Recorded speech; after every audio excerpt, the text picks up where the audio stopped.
Welcome to the Merlin and Metro News Network. Today's program will begin our Power Plant series. Most of the information related to the power plant itself is provided by the manufacturer. There are some gray areas which are both power plant and airframe related. We will concentrate on these areas. This program will outline the changes and additions that are made to the engine for installation on the aircraft.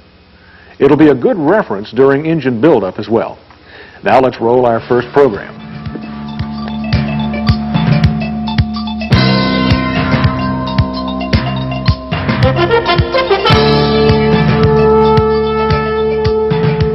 The TPE-331 engine that powers the Merlin and Metro aircraft is a high-performance, fixed-shaft turboprop engine. Complete maintenance procedures are contained in the applicable engine manufacturer manuals. The actual installation of the engine on a particular aircraft, of course, requires interfacing between the two. This program will outline some of the unique features of the Merlin and Metro installation of this engine. The attaching of the engine to the airframe is accomplished through a welded engine mount truss that contains 4 attaching points for the engine. The lower portion of the truss is removable, although this is usually only removed during engine buildup operations. The mount itself is secured to the firewall through 4 mount bolts. The engine mounts themselves are conventional units incorporating rubber vibration isolation techniques. 2 different types of engine trusses have been used, usually referred to as the light and the heavy engine mount. Applicable Fairchild service bulletins and manuals outline the steps necessary to convert from one type to the other. In addition to the engine mount, several other smaller mounts and brackets are added to the engine as part of the airframe interface. Among these are the attachments for the various engine control cables. This welded assembly that attaches to the left side of the engine is used to provide an attachment for the speed lever control cable eye-bolt. These 2 brackets are used to attach the eye-bolts used for the power lever cable and stop and feather cable. This bell crank and associated push-pull rods are used to control the feather valve and the fuel shutoff valve. It is worth reiterating at this point that each of the items mentioned is part of the airframe installation, not the basic engine. Each of the components mentioned so far should be removed prior to returning the engine to the manufacturer or overhaul facility. Bleed air must be extracted from the engine for use in the environmental system. This is accomplished through a line that installs on a pad on the side of the engine combustor section. A bracket is also added to support this line. Fire detectors are also installed as part of the engine and airframe interface. A small flange is added to the engine to support the 600-degree detector.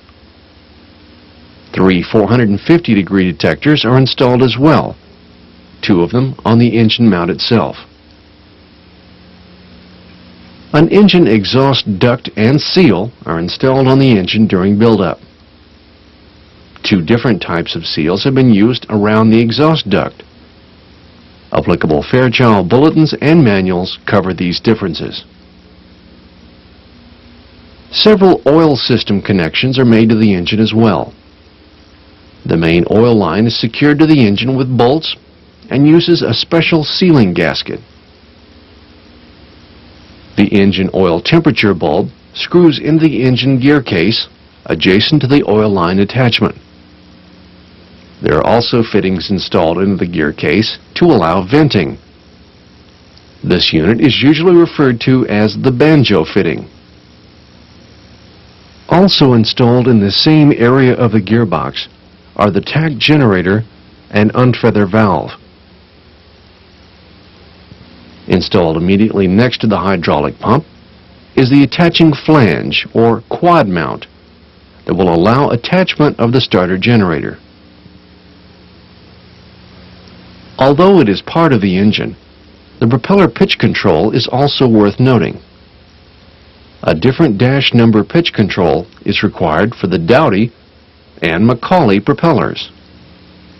The actual engine data plate will reflect which type of propeller the engine is intended for. If conversion of the engine to accept a different type prop is necessary, changing the prop pitch control should be accomplished during engine buildup, as the prop pitch control is much more accessible at this time. The lines and hoses installed on the engine depend upon the serial number of the aircraft and the status of service bulletin compliance. Earlier model aircraft used flexible lines to connect the hydraulic pump and various parts of the oil system to firewall connections.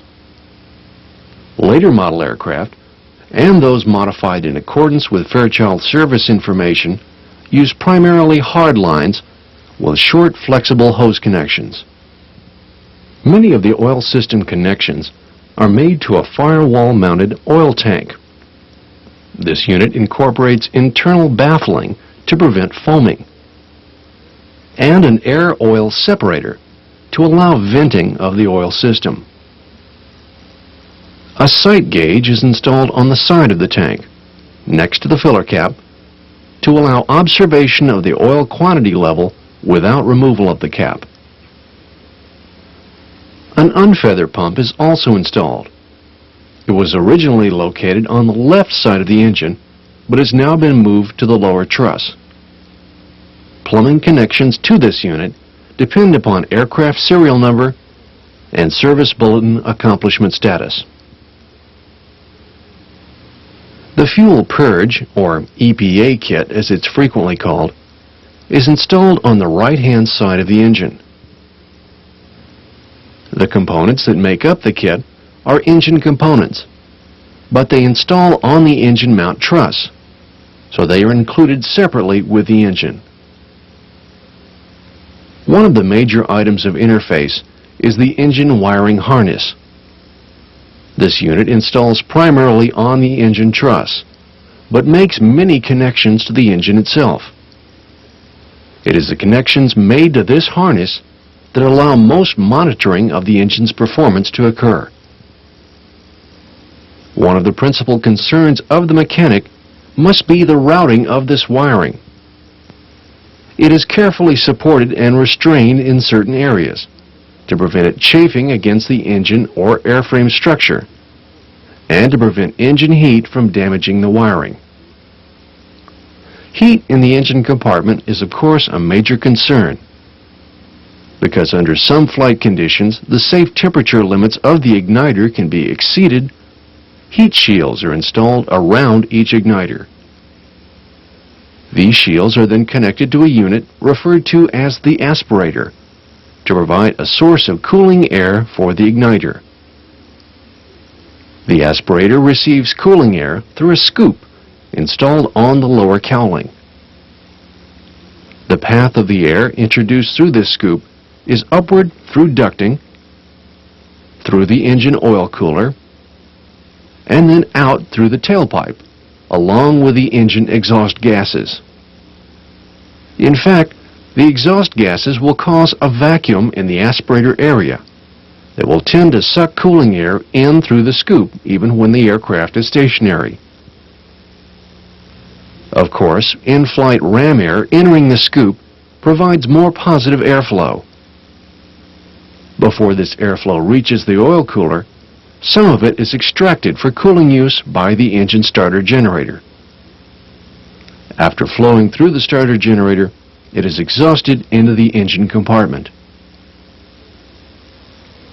The cowlings themselves are of course airframe components. The nose cowl incorporates an internal duct for engine inlet anti-icing. Connections are made for this purpose during installation. An AWI spray ring is installed between the cowling and the engine inlet. The spray ring connects to an AWI metering valve, which is installed on a bracket added to the engine. The valve in turn is connected to the firewall. The upper and lower cowlings are attached to the airframe through hinges located aft of the firewall. Gas spring actuator units are installed on the upper cowl to hold it in the open position. Other interface items worth noting: the oil pressure warning switch and oil pressure transmitter are installed on the left side of the engine on later models. They were installed behind the firewall on earlier models. With the exception of the EPA kit components and prop pitch control, all of the items mentioned in this program are airframe components and should be removed prior to sending the engine to the manufacturer or to an overhaul facility. Unless you have made special arrangements, any airframe components inadvertently sent with the engine will usually be removed by the engine repair facility and likely not returned.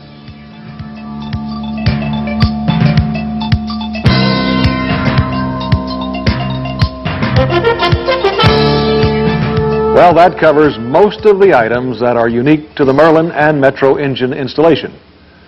The two major points to remember from this program are that the differences in engine build-up configuration must be considered when preparing a QEC, and to remember to remove all the airframe-related components from the engine before shipping. Until our next program, good flying and good maintenance.